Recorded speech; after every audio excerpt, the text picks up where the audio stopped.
everybody, this is Diane, and I am here to say, you step outside of the podcast room, you risk your life. I'm podcasting Diane. In the living room tonight. Yeah.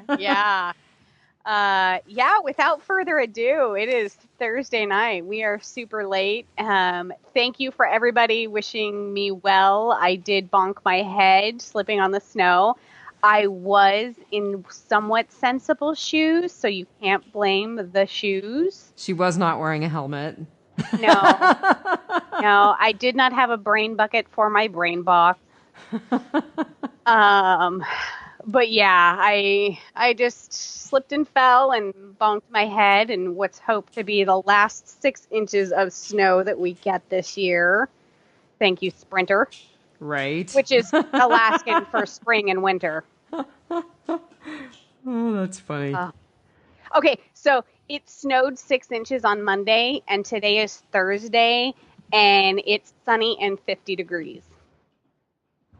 Yeah, that's our Sprinter. It's sunny and 37 here, so I can't complain too bad. Yeah, it's t-shirt weather here, man. Oh. I'm about ready to break out the barbecue and crack open a beer on the porch. I'm not there.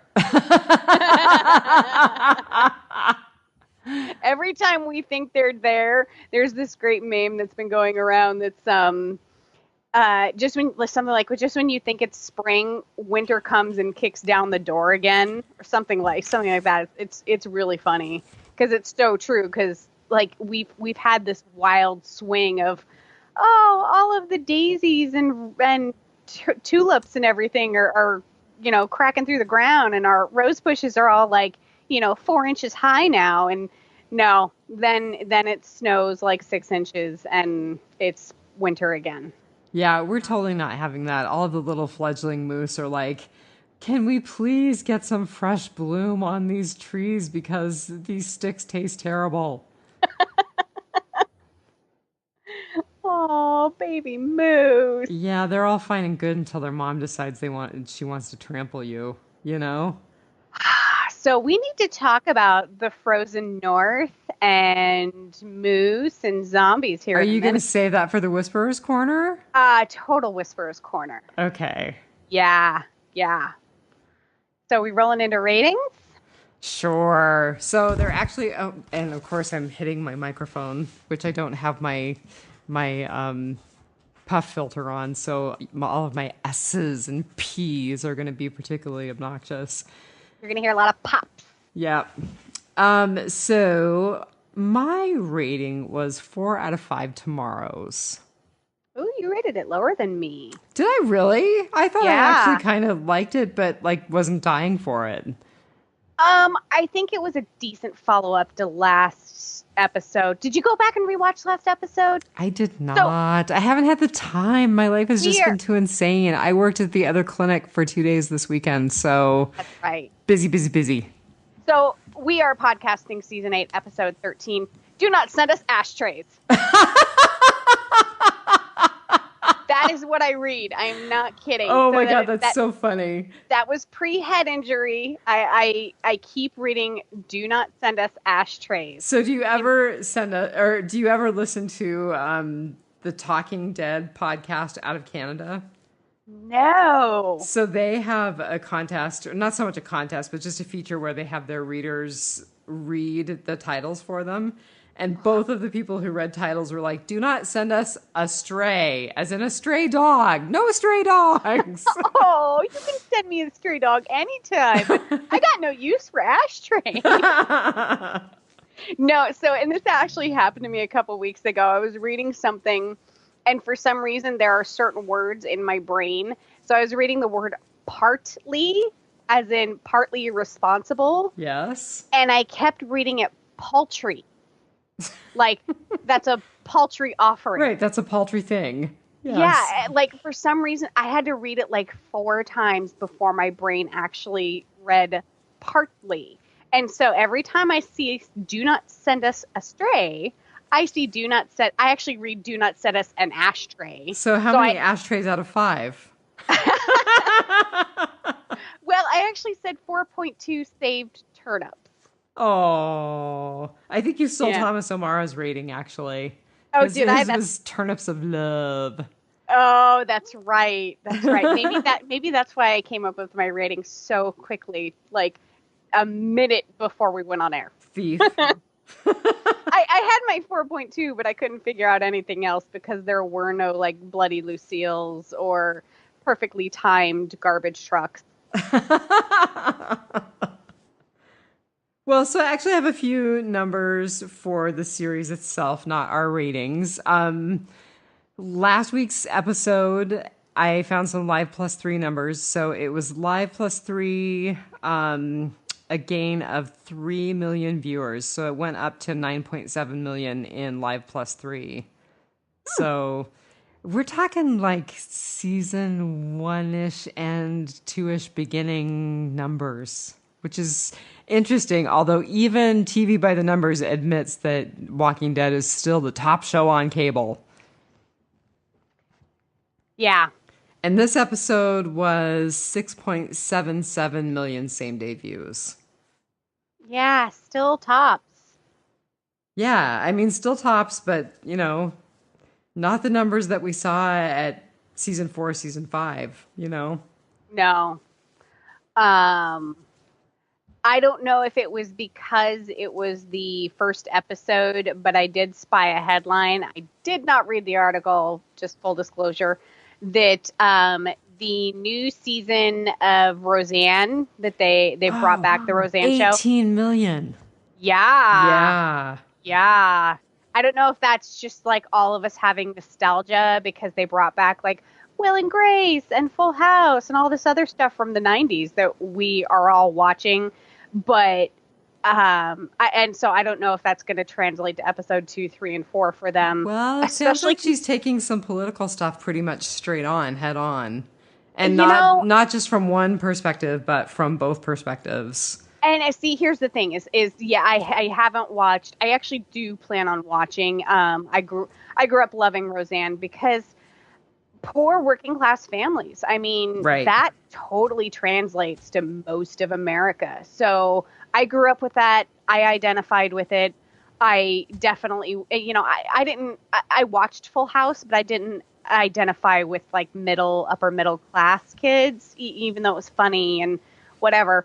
But like, love her, hate her, Dianne and Roseanne were every parent America, Yes. So I do plan on giving it a chance, all of her political leanings outside of the show or inside the show aside, because I think it really did I remember it having a much larger message than just one thing. And it sounds like that is still true. The little bit of scuttlebutt that I saw in the news this morning, it sounds like that's still true.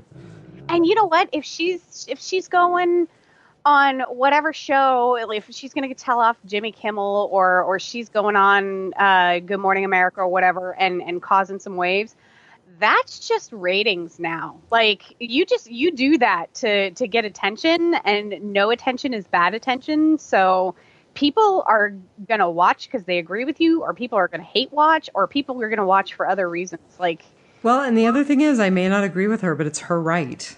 Yeah. It's her right. Yeah. And there's plenty of pushback on the show from everything that I've seen or read. Yeah, so, that's what it sounds like. She's been the star and I think executive producer, director, writer on the show, a multitude of times. So, she's putting other views out there too. So good on her. But she still can't sing the Star Spangled Banner worth a damn. I don't care what side of the fence you're on. Yeah, she's still number one. Fergie this year came a very close second with her kind of bluesy rendition. But yeah, no singing from her. All right, so I'm going to just gloss over the writers again. It's Angela Kang and Matthew Negrete, however you say his name. I should know that after 8 seasons. I'm going to say Negrete. It sounds better. But I have to say, I do wonder if all of this writing that we're seeing from Angela Kang is part of her transition into being the showrunner for season 9. Oh, definitely. It's just kind of getting back in and getting a close relationship with all of the characters, I think. Yeah. We had a director that we haven't seen a whole lot. We had Jeffrey January as our director, and he has 4 Walking Dead credits. This one called New Best Friends from 2017, Always Accountable from 2015, and Four Walls and a Roof from 2014. Four Walls and a Roof. I remember really liking that episode. Yeah, that was the one where they killed Gareth in the church. Oh, maybe that's why. Yeah. Yeah, we were totally watching something the other day and we were like, that guy looks familiar. And it was Gareth. Oh, how cool. Yeah, I don't even remember what it was, but I was just like, he looks familiar. I know he's a series regular on something because they mentioned it when he was on Talking Dead recently, but I can't remember what he's a series regular on. Interesting. But Jeffrey January also has lots of lesser crew credits, like, second unit director and ancillary crew, that kind of thing. He has done some work on Preacher. He has done some work on Teen Wolf. He worked on Soul Surfer, which I know is some surfing movie that my husband really loves. Don't even ask. Do you remember the girl that got her arm bitten off by the shark? Yeah, that's what it's about. Yeah. And then he actually worked on Airheads, which I think was a really funny movie. I love that. I'm such a 90s girl. I love Brendan Fraser. Yeah. Yeah. So I didn't look up tons about Jeffrey January, but he's got quite a few different connections. He does. And then you came up with our featured cast, which I thought was perfect. Our featured cast member is Tobin, Jason Douglas, who died in this episode. Which I have a lot to say about that, but I won't say it right now. So he originally auditioned for Merle and Otis. Did he really? He did. And he's actually super happy he didn't get Merle because, nobody can out-Rooker. Yeah, I've got to agree with that. And I'm glad he didn't get Otis because he wouldn't have been with us nearly as long. Right.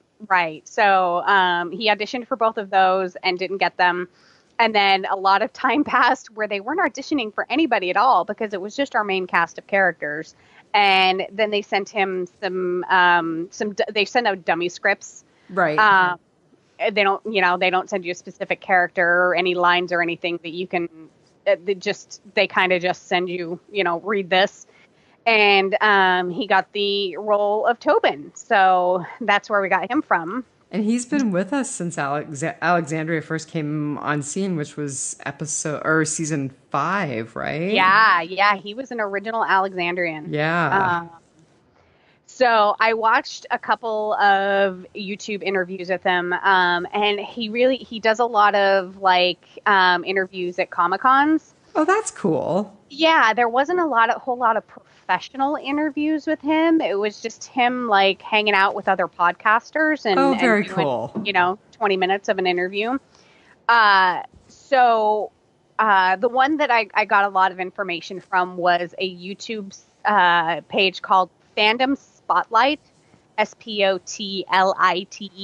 Okay. And the host, his name is Captain Kyle. So I just wanted to give him a shout out. I got a lot of my information from there. And of course his IMDb page. He, don't cry for him. He has plenty of work. Yeah. He has tons of credits and he has a bunch of things in post right now.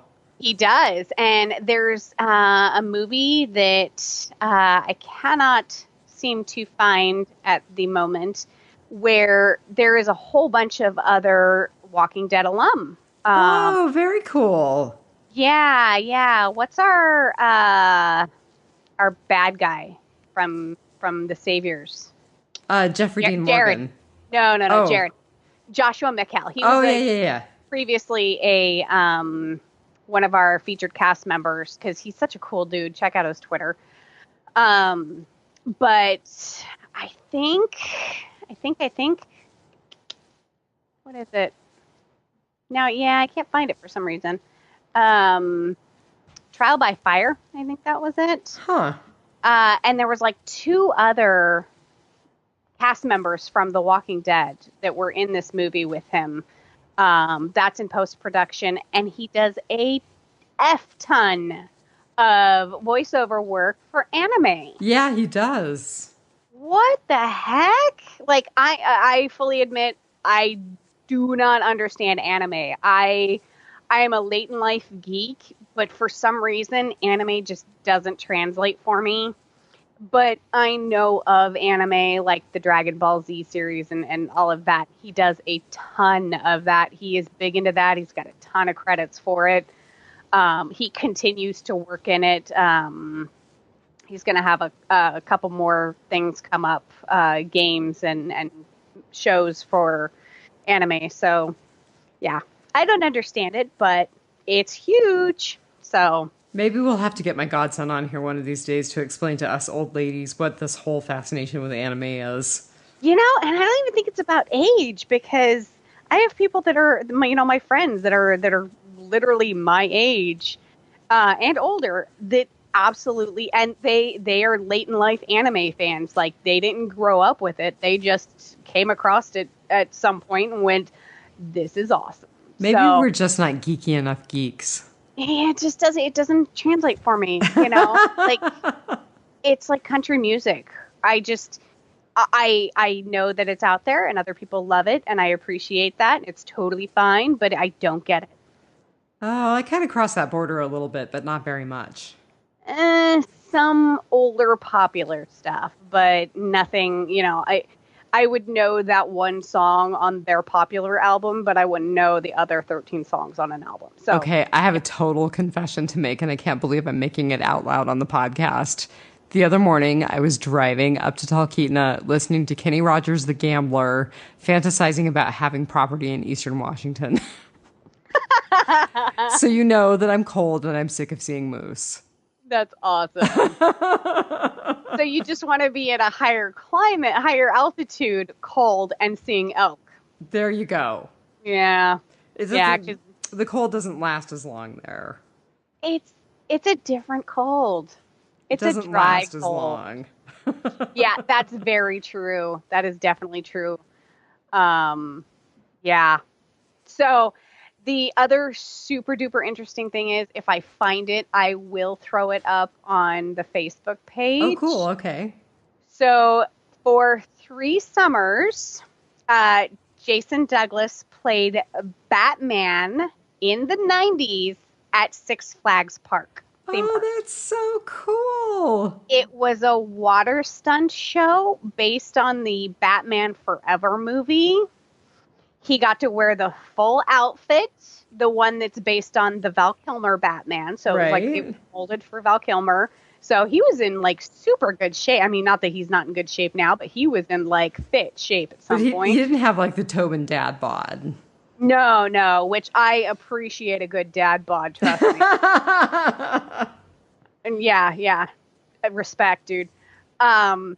But there some the Captain Kyle guy links to it at some point in the video, and I missed it. I'll have to go back and find it. There's like a 20-minute video of him playing Batman water stunts at Six Flags in the 90s. Oh, that's really fun. He got to keep his utility belt. So yeah, that like I said, if I find it, I will throw it up there. That has got to be hilarious. And the only other little tidbit I found on him, and I really didn't go through his IMDb page. I pretty much went all through YouTube. There is a YouTube channel called the Eye Guys, EYE, and they do LASIK videos. And Jason Douglas had LASIK done last year, and he specifically had it done because he's worn contacts since he was 12. And it being on The Walking Dead was just a pain having to wear contacts and being in the sun and the dirt and, just he had to have an extra pair. And I mean, anyone who wears contacts knows what a pain they are, let alone having to be able to see, because as an actor, you have to hit marks and, you have to do stunts and, be just so. Otherwise, it's another take. Never mind, he had to put some serious contacts on for this episode. Right. Isn't that interesting? Yeah. Because LASIK doctors are all about don't wear like crazy contacts at Halloween or whatever. So I actually had LASIK done a couple of years ago myself. So that's the reason why this kind of hit home for me, is because it takes you all through it and everything. And I absolutely love my results. He loves his results, and the eye guys, did a really good job, and they went all through it and everything. And they're they've got all the bells and whistles on all of their LASIK machines. And I went to a similar place where, for those of you who are wondering and who Google it, because I do this a lot, I Google how much stuff costs, and in Alaska, everything's more expensive. I have to do about 2 bathroom remodels here very soon due to a plumbing issue. And so I'm like, how much does a bathroom remodel cost? And of course, that is completely individualized, because you can do it for $2,500 in a weekend, or you can do it for, tens of thousands of dollars and have Oprah's bathroom. But my LASIK was $1,500 an eye. Which is actually on the less expensive side for Alaska. I actually went to Portland for mine. So hence the reason it was less expensive. Right. And so I went to a major place in Portland that's all they do is eye surgery. Did you go to PCLI? I did go to PCLI. Yeah. Shout out to PCLI. You did a great job. One of my eyes had 20/80 vision uncorrected, and now I have 20/15 vision. So now you have to get a hold of them and tell them they have to sponsor us. Well, I do get free touch-ups for life through them, as long as I keep up with my eye doctor. But my pre and post-op expenses were about $1,000 more than that. So $4,000 total, not including my travel. So, but I highly worth it. I didn't do it for because I didn't like my glasses. I actually love my glasses. I had clear lenses put back on my glasses. I love my glasses so much. Oh my God. Yeah, I know. I don't do that thing where I wear them I actually had, my glasses are Gunners, which are designed for gamers and computer programmers. They help eye strain and fatigue. So I did get useful lenses put back in, but they're not prescription. So, dude, you're like an ophthalmology commercial. I am. But I'm so happy with my LASIK, and I think it's so cool that someone who, is older than me has been wearing contacts since he was 12 and was just like, well, I'm going to go get LASIK because it's more convenient. Because that's exactly why I did it.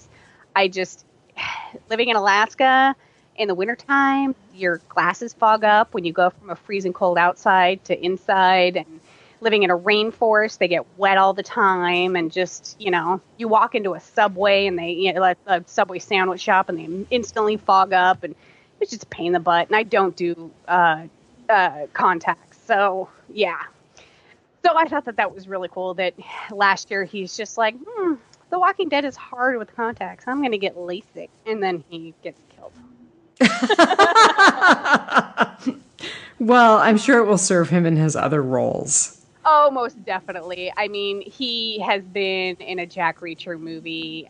He's got a couple of movies coming up that in post-production that look really, really good. Droppa? Yeah, I don't know. I saw that. I didn't dig deep into it.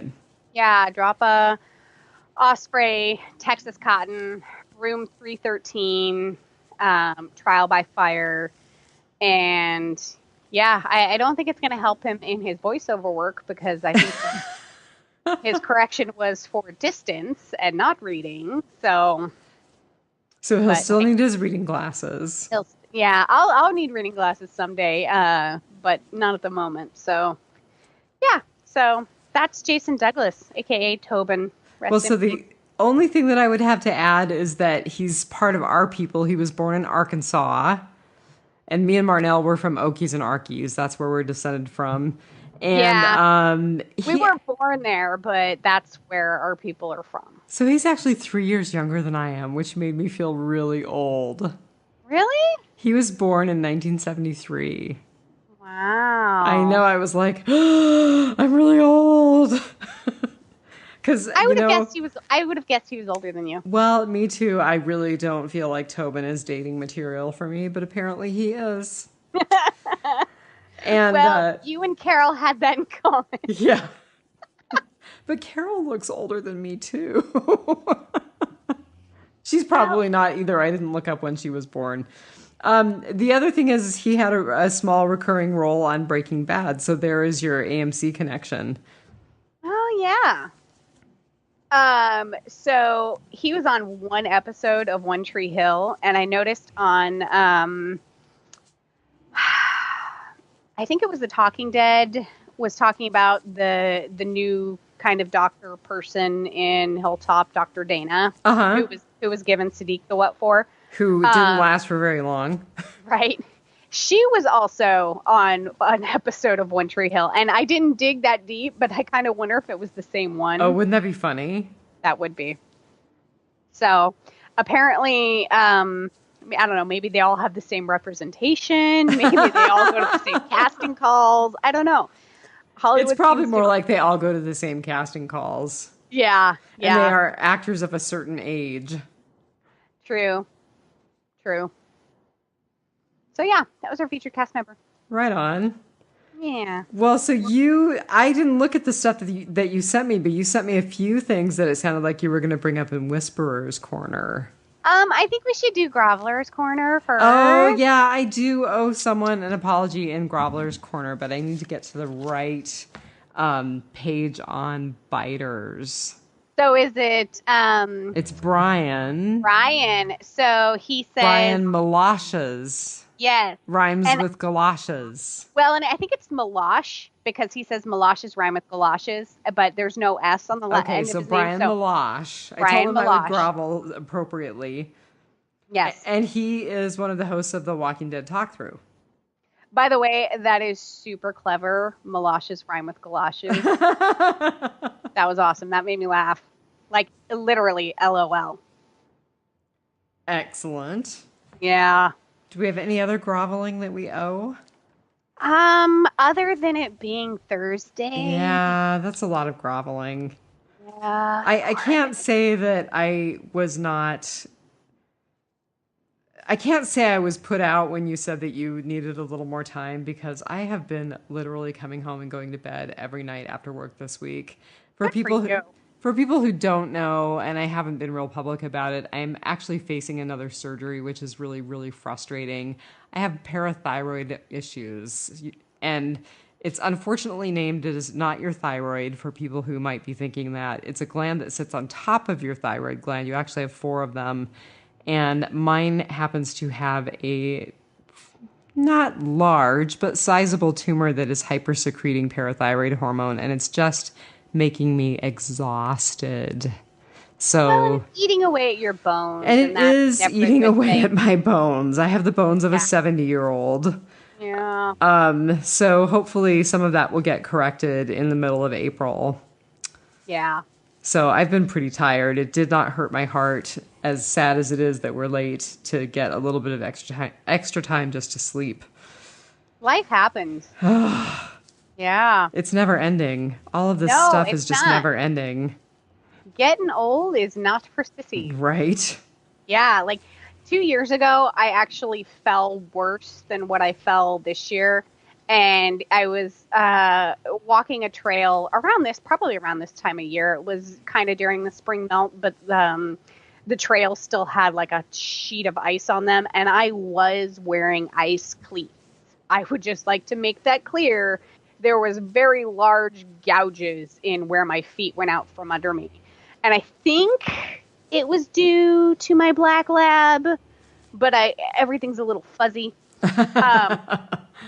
I was actually wearing my hair in a bun, and that's what actually saved me from really cracking my head open like an egg. But it was the fall was much more severe than the one I did a couple of days ago. And like 2 years ago, I bounced back like a teenager. Like, I was fine. And 2 years, and I'm like 1/3 of like the trauma, and I'm like, I need a day off. I'm telling you, dude, the older we get, the worse we bounce. Man, yeah, I don't think we were meant to bounce anyway. But yeah, I have a lot of respect for people who are like stunt people at our age. Oh, Well, speaking of respect, should we move on to good, bad, and ugly? no. Oh, no. Whisperer's Corner. Sorry. Respect. Whisperer's Corner. So tell me what you got, because it sounds like you've got some Alaska stuff in there. Okay, well, Or potentially so, Alaska stuff. before that, there's a little bit of scuttlebutt on there's going to be a super season finale for season 8. Which I just want to point out, and hopefully I'm not stealing your thunder because I really did not look at the article. Have you noticed the name of the last episode? I was actually just noticing the very first episode this season was Mercy, and the last episode is entitled Wrath. So we know where that comes from, but Right. I think it kind of lends credence to your theory that Negan is toast. Oh, yeah. Yeah. They were like, in the article that I sent you, it's on comicbook.com. It was just published like a half an hour ago on we're podcasting on Thursday. And Walking Dead showrunner Scott Gimple talks unexpected season 8 finale. And he said it will bring a conclusion and we'll see a resolution to war. He says that everyone's probably not going to like it, but it will be satisfying. Yeah, that's really interesting. Well, that would also argue for another big departure from the comic books. Right. And Norman Reedus actually there was another article that I didn't send you, but it was basically the same topic. But Norman Reedus said that the season 8 finale it's very satisfying. So I'm guessing that's Negan dying. But one of the things they talked about Carl dying, and that doesn't mean All Out War has seen its last victim. Well, of course not. Yeah. So there's a lot of scuttlebutt on who could be dying next episode, or maybe she's not dying next episode, but we'll get into that. What I really wanted to talk about was that Greg Nicotero is trying to get a Walking Dead spinoff in a frozen wasteland. Willow, Alaska! Can I just say, Greg, that Alaska has some pretty good incentives for filming here? I know that if you guys are doing stuff in the Northwest, you'd like to go to Canada, but I'm just saying Alaska's awesome. And the people are really nice. We may be a little weird, but we're really nice. We're totally weird. Oh, could you imagine zombies and moose and bears and Sarah Palin and all the other Wasilla hillbillies? Oh, it would be amazing. It would be pretty amazing. And the sheer volume of weaponry in Alaska would make for a very interesting zombie apocalypse. Well, and it would solve that whole thing that we talk about where if zombie apocalypse happened, Alaska, Canada, whatever, would zombies freeze? I would imagine they would have to, unless they were some sort of mythical voodoo zombie or something. They would have to freeze solid, and you'd be pretty much fine in the frozen months, except for anybody who turned in your house. Right. But yeah, like you could just walk around while they were frozen before they're covered in snow, and stab them in the head. But be careful where you walk in spring, because there could be snow-covered ones that are coming out of hibernation. Oh, that'll be like the zombies at the riverside when the little girl Megan got killed. Yeah. Yeah. This would be so cool. This needs to happen. It does need to happen. Unless Jadis goes north, and then don't do it. No, I'm willing to cut. I'm willing to cut Jadis some slack. We'll see what she does with Negan. I know, right? But yeah, so I am like, if it happens in Canada, whatever. But please come to Alaska. That would be super cool. Greg, Frozen I'll take you on zombie. a dog sled ride. Oh, take her up on that. That'd be cool. Wear a helmet. Right. Wear a helmet. No traumatic brain injuries for Nicotero. No. No. We don't want to go there. We need that man's brain intact. Yes. So yes, I thought that was very super exciting. It literally, the article on joblo.com just hit. Like I sent it to you. It was 10 minutes old. So hopefully for some of you hearing this on Friday, this will be new news. Look at you skulking the internet like a pro. Thanks, Google News. My Google search history is weird. Pink guns and zombie apocalypse. Yeah. And how to smuggle wine into work. I'm just kidding. Just kidding. It's those big bangle bracelets that are hollow. And that's actually what made me think of it. It was actually in front of a YouTube video that I watched. I'm like, really? I'm not even that bad. Dang. And besides, you don't smuggle wine, you smuggle vodka because it doesn't have a smell. People say that, but it totally does. Even the good does. stuff. You're right. It really does. Yeah. All right. Now can we get to our goods, bads, and uglies? Sure. Since you're dying to tell us. Well, I can't say I'm dying to tell you, but I have to find the page. I'm taking things out of order now. I've turned into a terrible note taker, and I just, yeah. So, although you did make sure your notes were in the room with you this time. I did. I did not so have to sprint for them like last time. Yeah. Well, so my good was Tobin. And it wasn't that he died, because I actually was a little bummed. I kind of figured that he and Judith would be the last ones standing. But, but I thought that his death was a really good surprise twist. And it was confirmation that the poisoned weapons work. That's debatable. No, I totally think it was, because he did not get bitten. All he got was stabbed. Right, but I don't know if it works 100% of the time. Yeah, it may not work 100% of the time. Maybe everybody who gets the zombie virus doesn't die, just like everybody who gets the flu doesn't die. Well, everybody has the zombie virus. But it worked. Right, it worked. It totally worked. It works like gangbusters. Yeah, so it's confirmation that theory works. Yeah. The other thing is, Tobin made one hell of a scary zombie. He did. He was a good zombie. On talking. Yeah. That was awesome. Yeah. Yeah. I agree. So my good was short, but my good was good. Yeah, and I loved Tara. What's her name? Her real name? Alana Masterson. Alana Masterson. Which I didn't know she was related to Danny Masterson, but whatever. Alana Masterson on The Talking Dead when she's like, "Hey, I've been stabbed. Let's make out." That was hilarious. It was pretty funny. He totally went back to his season 5-ish of flirting with Carol. It all felt new again. Carol still wasn't having it, but it was still adorable. I think Tobin went out well as far as a Walking Dead character. Like, that would suck to just get cut and then die and turn and kill a whole bunch of other people and have to have poor Carol stab you in the head.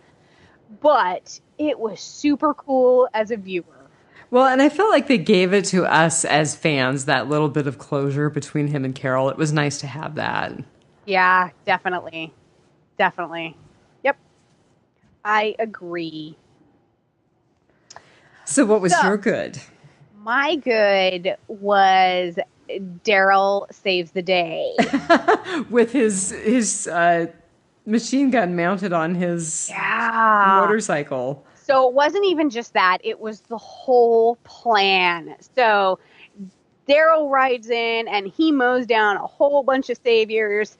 And it's a trap. And it is the best trap. They open up Hilltop's gates.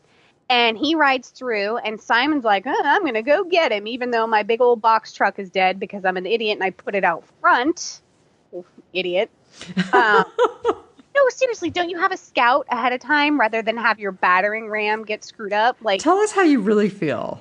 oh, Simon, I love you, but you irritated me by your idiocy this episode. But the Saviors totally got you, or the Hilltoppers totally got you. So, Simon goes roaring in there in his truck, and he took the bait. I mean, they pulled the bus across, and so what it did is it prevented the gate from getting damaged, but it prevented full penetration by the Saviors. And I realize as I'm saying that now, it sounds super dirty, but it's not. It's awesome. I wasn't going to say anything. Told you as I was saying it, I'm like, I know how this sounds, and it sounds like moist, but it's not. Ew. Just, yeah. So anyway, so the Saviors, come in, and the Hilltoppers set another trap for them, and they fall for it. And we killed like half the Saviors. And this goes back to what I was saying in the last episode about everyone deviated from the plan, and we'll see how it works out for everyone. Not working out well for the Saviors so far. No. And Simon really deviated from the plan. It went from wound a few and scare them to death to let's get on with some real slaughter. Yeah. And, my other half was very irritated in a character continuity error, which I don't think it is, but he says he thinks it is. So, let's get on with some real slaughter? Well, Simon was really, really irritated at Negan for not wanting to rescue the 38 Saviors that are being held at Hilltop. Right, and then he says basically they're tainted and they're on their own. Yep, they're damaged goods. Yeah. Tainted me. So I really think that it was he uses things to his advantage. So I don't think it's a character continuity flaw. I think Simon's just someone who's like, well, I want to go in there and I want to kill all the Hilltoppers. They have my people. And then once like Negan's maybe dead and maybe not in Simon's eyes, we know he's not. Once that happens, he's like, well, I really want to kill Hilltoppers. My people be damned. So I don't think I think he's mercurial. I think so. He's just whatever. I think it's Simon out for Simon. Yeah, exactly. Yeah. Exactly. Yeah, I don't think it's continuity error either. I think it's just Simon out for Simon. I think he does whatever serves him best. I think we're backsliding, Simon. So that was my good, is the Daryl riding in and doing his Daryl thing finally after like 5 seasons of like quiet mopey Daryl.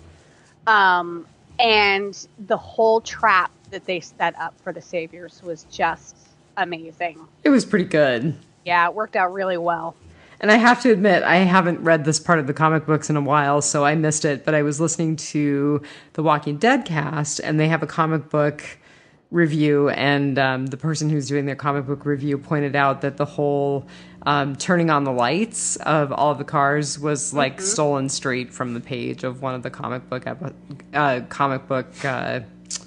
not episodes, storyboards. There you go.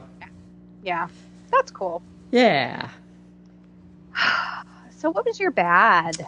So my bad was kind of gripey, but I thought it was super lame that nobody woke up.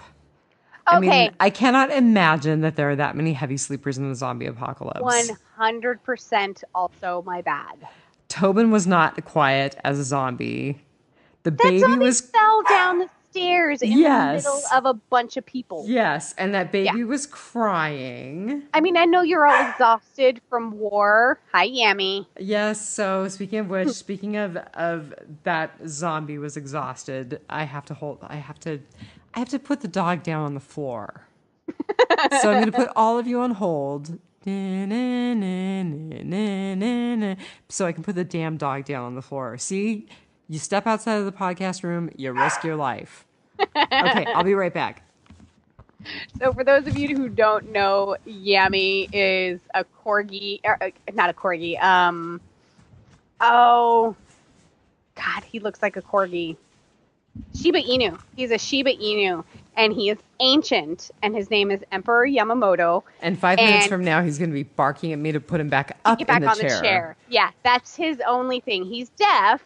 As opposed. Either that or he has super selective hearing, but we're pretty sure he's deaf. He likes to be put up on the chair, and he likes to be put off the chair. And that's really the only reason he ever barks, because he's deaf. He can't hear anyone knock at the door. And up on the bed and off the bed. Right.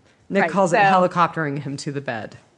So Emperor Yamamoto must be lifted on and off stage. He's a sweetie. They're all just a bunch of hoodlums. I love ancient dogs. I love just super old, geriatric, three-legged, one-eyed dogs. They're the best. Which are kind of lame, just like complimentary zombies who fall down the stairs. That's where we were before we were so rudely interrupted. So, okay, one of our first gripes was, what are they doing with all of the doors open? Does nobody shut the door? Well, Rick was tearing the boards down because it was going to get hot and, they needed airflow. And everyone sleeping in the same room, you're probably going to want the doors open to have a little bit of a draft. So I get that they were all sleeping with doors open. So that's not really a gripe. I got to pass that one over. And I know that you were in all-out war and you're all exhausted. But seriously, the saviors are still out there. You're going to be on edge. Like, the slightest thing is going to wake you up. Do you think maybe you'd have some guards? You think? That is a really good point, that, like, there was no patrols. There was nobody in a guard tower. I mean, I guess if you saw somebody staggering, one of the hilltoppers staggering around, you'd be like, that poor SOB, he really took it hard in the war, not realizing he's actually dead. But yeah, that played out a little too easily. Yeah, so that was my bad. It sounds like that was your bad too. That was definitely my bad. So what was your ugly? And was it a good ugly or a bad ugly? It was a very good ugly. So I talked about her before, Dr. Dana, which if you're a doctor, at Hilltop, your days are numbered. If you're a doctor or a horse in The Walking Dead, forget it. Yeah. Or apparently a moral compass. Sorry, Tobin. Right. I just loved her interaction with Sadiq when she just was not having any of it. And he was trying and trying and trying. And finally, he just, opens up on her. So can I be honest with you? Having seen nurses eat their young, having been one of those nurses who has probably eaten her young once or twice, I totally thought Dr. Dana was a nurse. Because that is totally how a nurse would treat a medical resident. That is totally how a nurse would treat a nursing student. Does Yami need backup on the chair? Yeah, talk amongst yourselves. Talk amongst yourselves. I'll give you a topic, Sadiq. So, yeah, I just loved the way that she was just not having it. And he finally let loose on her. And he gained her respect in the end. And I think that's kind of very true to life, where if he would have just been, meek little whoever, then she probably would have eaten him alive and still made him put blankets in the corner and give him menial jobs. But he just put his foot down and was like, I'm going to do, whatever it needs to be done. And are you back yet? She's not. Yami must have needed outside. So I'm back. So I was just getting to one of my favorite lines that in recent memory was Sadiq said, from this moment from the first moment I was in the hospital until now, I've done things that I've never done. And that is so true to life, that it's just a series of doing things that you've never done before. And hoping it works out halfway okay. Right. And, if he survived this long, give the guy a chance. Beggars can't be choosers when it comes to people with medical experience. I mean, I think you're going to take a veterinary technician at this point, Well, I mean, look at Herschel. Yeah. He was a vet, not a vet tech, but we were very grateful for Herschel. Anyone that can stick a needle and hopefully kind of get it near the right spot. Do a tourniquet. Like, it just, anybody with any sort of EMT, medic, doctor, veterinary, anything. So, yeah, that my good ugly was their interaction. I'm kind of sad to see Dr. Dana get killed so quickly. But that probably just paves the way for Sadiq becoming a bigger character. Yeah, I was bummed out that they killed her off so quickly too.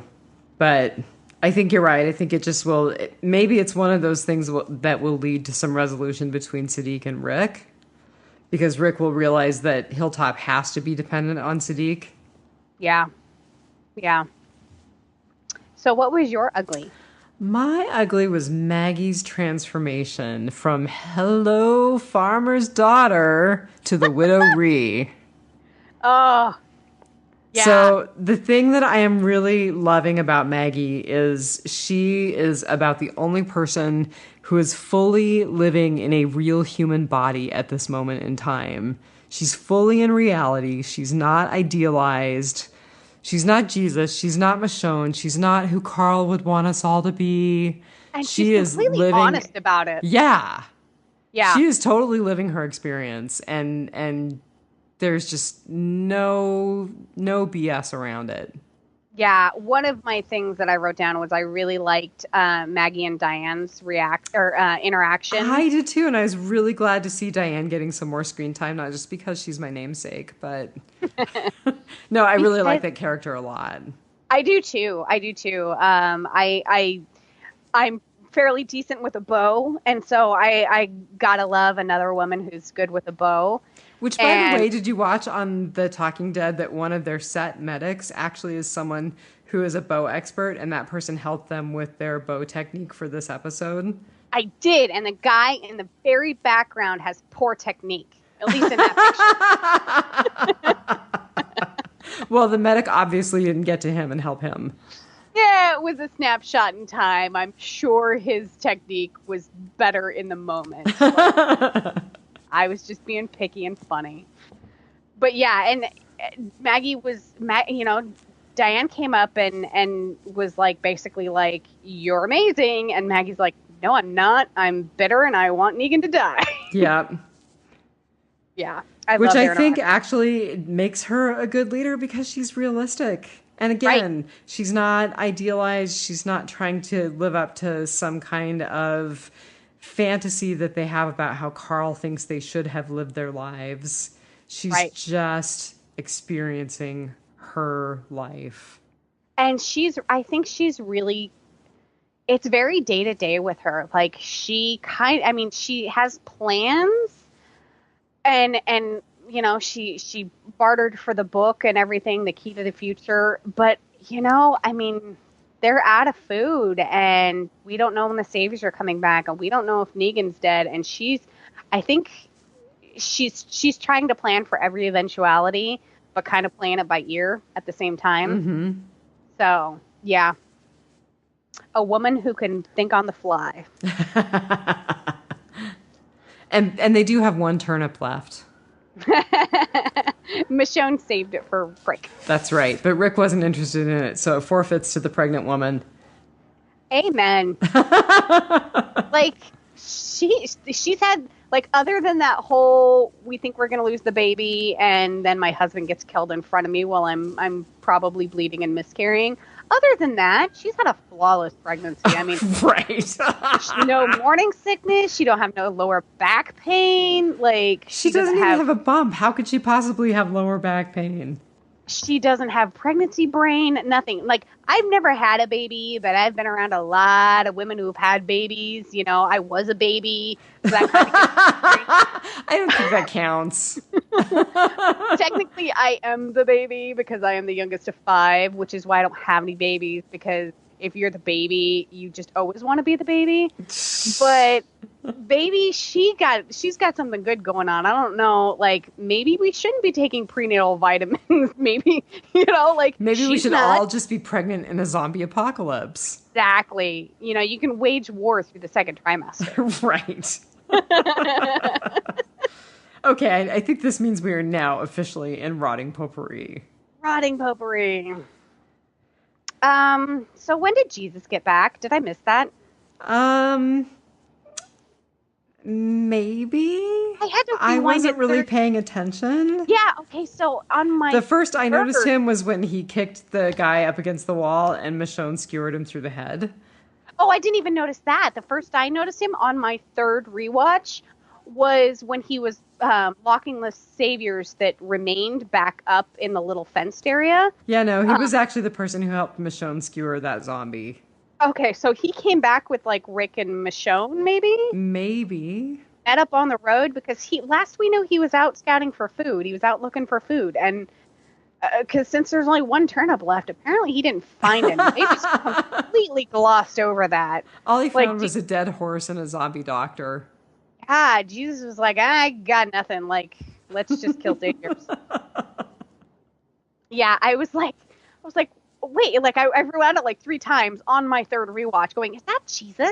And then later on they like show him, full on face. And I was like, when did Jesus get back? So, yeah. He's Jesus. Yeah. It's magic. On the third day. Oh, that's terrible. Terrible. You're going Easter to hell, is on April Fool's. and I'm going to be there with you. All right. Easter is on April Fool's. Speaking of ghosts, yeah, I am going to hell. Morgan and the ghostly Gavin. Okay. So, what was he supposed to do? Okay, so he was saying 2 things over and over. You know what it is. You know what you're supposed to do. You were supposed to do. Yeah. What? So I did hear a theory that was something that Morgan kept saying over and over again in Clear, and I did not go back and watch Clear. So, did you notice that Gavin was not wearing what he was wearing when he died? No, someone made a joke about how much better blood shows up against white. Yeah, so he almost, like, I had to go back and look. I was like, because he was carrying a staff. For a minute, I was like, is it Eastman? Okay, and I went back and I was like, is he dressed like Eastman? And Eastman never wore exactly what he's wearing. It's kind of a combination of what Eastman and Morgan have kind of worn. It was like a kind of a white button-up shirt with a collar and then some like kind of off-white or maybe light blue jeanish pants and carrying a staff. And that's nothing that Gavin ever wore or had. So there was some meaning behind that I'm guessing that we're going to see further because, of course, Morgan is our crossover character, so we're probably going to focus on him leaving our group a little before series premiere of Fear the Walking Dead. Which, by the way, are they premiering Fear the Walking Dead right after the season finale of Walking Dead? Yes, they are. Okay, that's what I thought. Yep, so we will have probably 2 episodes that week. There will be no rest for the weary. Yeah, I can't imagine that we're going to do them both in one podcast episode. No. It just wouldn't do justice to either one of them. No, and so I said last episode that I had not watched any of the trailers for Fear the Walking Dead. And so did you remedy that finally? I totally did, and the 2 minutes that I have seen of season 4 are better than the previous 3 seasons combined. Amen. I totally agree. And by the way, not only do we get this amazing Morgan centric trailer, but then we get a trailer that shows us Strand. Mm-hmm. I mean, I'm really excited about Fear, which are words that I never thought would come out of my mouth. Okay, I would just like to say you're welcome to everybody because they were obviously listening to this podcast and when we were saying you just need to reboot this entire series. And they did. You said that. It's all on you, man. I totally hate watched Fear right up until the very last breath of the last episode that we watched, so I cannot take any credit. It's all on you. So I know that we said just kill everyone off and start anew, but this was totally the next best thing. Well, I think it looks like we're going to get some cool new characters, and it looks like we're going to maybe see some good come out of the characters who remain.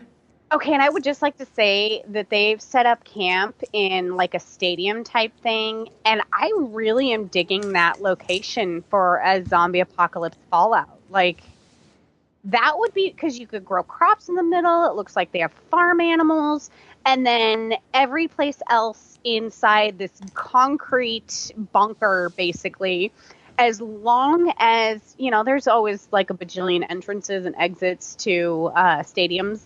As long as you barricade those really well, that place is really, and it's going to be surrounded in a parking lot. You're going to be able to see for a while. Like, they usually have a fence around the parking lot. Like, I just think it's a really good location to set up shop. I am telling you, I am not even hating Madison right now. Right? Yeah. Yeah. That's how excited I am about Fear. I know. I'm pretty excited. Yeah. Like, I can't wait. There's a scene with Morgan and Nick. Oh, yes, that looks so awesome. And it cracked me up so bad because when Morgan, like, Nick is like, he's like trying something, and he's Morgan trying to take the staff. Can I touch that? Can I? Yeah, like and Morgan whacks him with the staff, like, a bunch of times. Yeah, and like the first time he whacked him, Nick like was all shocked. And Morgan totally had Forrest Whitaker eye. And if you don't know who Forrest Whitaker eye is, look it up. It's hilarious. He had this twitchy right eye. Like, really, dude, you going to try that again? And Nick totally does, like, 2 more times. And he just beats him. Yeah. He was like a Jedi master with staff. Like, really? Yeah. I'm excited. It's going to be really awesome.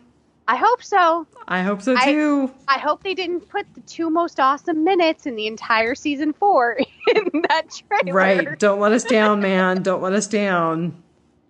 If I had a dime for how many movies that has happened to. Ugh. And how many times it's happened with Fear. Yeah. Yeah. So much promise with the little mini webisode crossovers, the flight, whatever. So, yeah, I'm excited. Me too. And I really am finally sold on the idea that Morgan saying, I don't die, is truly his punishment, not his superpower. Yeah, I can see it being a gift and a curse. It's his curse. Yeah. I don't think he sees it as a gift at all. No. So speaking of not dying, Tara? I totally think that the theories that are out there that Dwight saved her and shot her with a non-contaminated arrow or bolt, I think those are legit. I think those theories are legit. I absolutely believe that too, because I think she would have already been showing symptoms of fever and sickness and death and zombie. And yeah, I don't think we're losing Tara, at least due to Dwight shooting her. No, I don't think so either. I think this is Dwight's redemption. Yep. Yeah. Yep. And I think it was Talking Dead that said we will find out her fate on the next episode. Yeah, they were pretty straightforward about that. So. Yeah. So, yeah, I don't think we're losing Tara. And I don't. So here is my thing about we don't know if it's 100% effective to infect somebody with zombie blood, because everyone already has the virus already.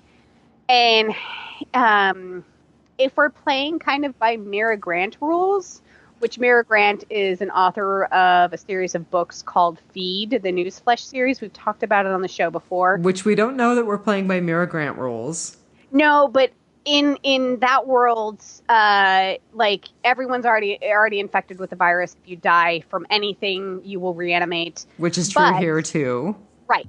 But a bite will do what's called amplification. It'll amplify the virus in your blood, and you'll die and turn quicker. Which is true here too. Right. And so I'm since we all have the virus, there's maybe some sciencey-wiancy stuff that kind of like Doctor Who, wibbly wobbly, timey-wimey stuff. Mm-hmm. Maybe there's some sciencey stuff that says that since we all have it, if we're not if infected too much with the blood, if the cut's small enough, or we're young enough, or healthy enough, or whatever, our immune system is good enough, however, right. Whatever that means. Because we don't know what Father Gabriel had, whether it was just an infection or just being sick or whatever, or if he really did get sick from the zombie guts, or maybe he got E. coli from fecal matter in one of the zombie intestines, or, he could have had anything, but he has gotten better. So, maybe that's not 100% effective to cut someone with an infected blade. But I truly suspect that it's not 100% effective, that people die when they become infected with the zombie virus. However, it gets amplified. Transmitted. Yeah. I mean, I truly think that there are those handfuls of people that survive, just like there are in any disease. Right. So, point being, Tara lives. I think so too. Yeah.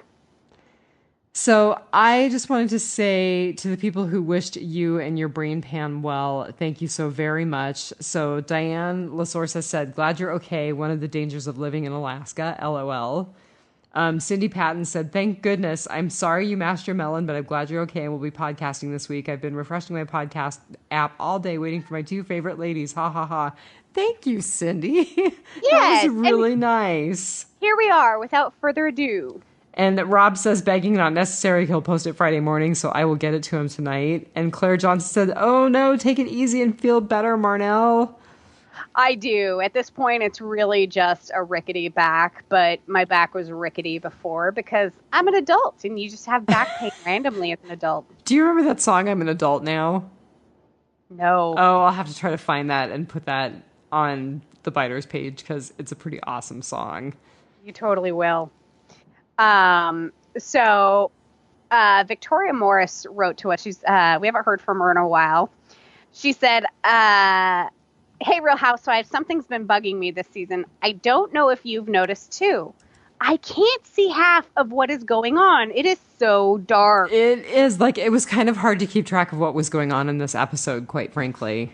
Right. So I actually said, I had just read this 2 days before she contacted us on Messenger, and I sent her the article. It is on tvline.com, and it is talking about how a lot of shows, and The Walking Dead was the major one they focused on, but they mentioned a number of others, including Game of Thrones, where everything is black on black on black. It's just super dark and hard to see. And they gave a couple of reasons why it might happen, and how so many people have noticed and complained about it, that hopefully the TV universe will correct itself and stop doing that, because it has become really prevalent. One of the scenes that they mentioned, if you're a Game of Thrones fan, was the Dragon Glass Cave. I mean, you could just barely make out people's outlines. You're like, what is going on? And it looks like Fear the Walking Dead coming up has a couple of those scenes too, where you're like, what is going on? Yeah.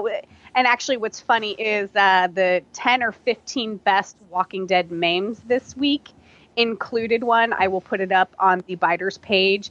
And it is a cartoon of somebody upping the brightness on their oh, how funny, on their TV, and it's watching Walking Dead be yeah, that's really funny. Yeah. So you are not the only one to notice Victoria Morris, and I'm sure plenty of other people have also pointed it out, but you were the first to contact us about it. And yes, we had noticed. It is a problem. Hopefully it'll correct itself, but I don't know. Just watch in the dark.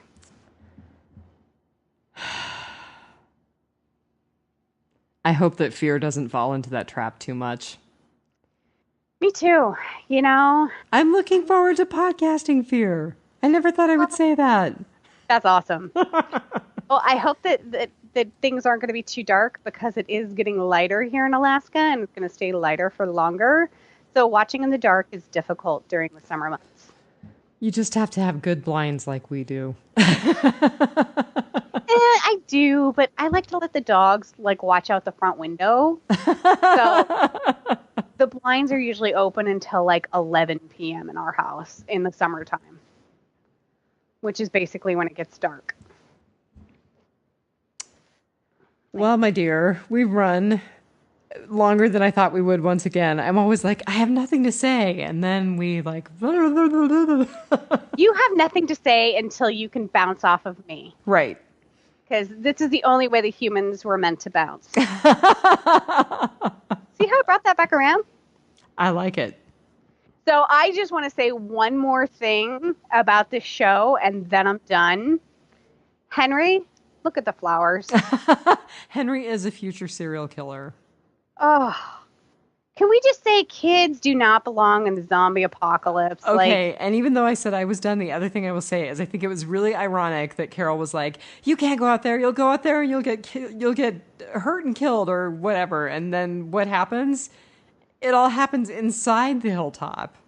And he lets all the dang saviors go. What was he thinking? That was really dumb. But he's a kid, so. I know. I'm just saying. I don't have kids. You don't have kids. There's a reason why we don't have kids. Right, because I can lock my dogs outside when they're being jerks, which is why you're not hearing them right now. Oh, yeah. Henry, look at the flowers.